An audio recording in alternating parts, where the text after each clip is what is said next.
Good morning and we're back. Ito po ang final stretch ng Panahon TV. And as promised, narito nga po ang mga naitala nating minimum and maximum temperature. Meron po tayong minimum na 23.1 degrees Celsius, na itala po natin yan ng 6 a.m. Maximum natin 33.6 degrees Celsius, na itala po yan ng 1:50 p.m.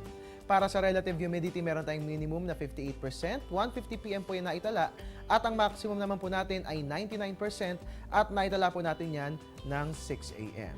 At mga kababayan, para naman po gumaan ang ating pakiramdam sa kabila ng mga trahedyang ating pinagdaraanan, bilangin na lang po natin ang mga araw bago magkapaskuhan. Aba, we only have 38 days bago po mag-happy holidays. Kung ngayong Pasko po, no, siguro ang atin na lamang pong gawin, no, dahil nakaranas nga po tayo ng trahedya, imbis na gumastos po tayo sa mga bagay-bagay na hindi naman po natin kailangan, magbigay na lang po tayo ng tulong sa ating mga kababayang nasa lanta ni Bagyong Yolanda.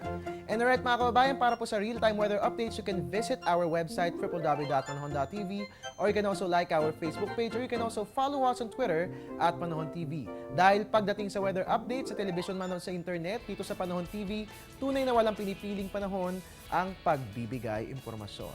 At ngayong araw ng linggo, mula na umaraw man, I'm the man. I'm yung weatherman, Harry Bayona, nagpapaalalang tiwala lang. May tamang panahon ang bawat pagkakataon. At mga kababayan, ngayon nga pong araw ay umiiral ang northeast monsoon o hanging amihan, kung kaya't asahan po natin ng light rains sa buong bansa. At dahil nga po makararanas tayo ng mga light rains, dalhin po natin ng payong, lalo po't kung tayo mamamasyal kasama ang pamilya. Good morning!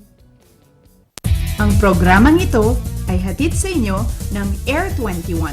Sagot ko, padala mo.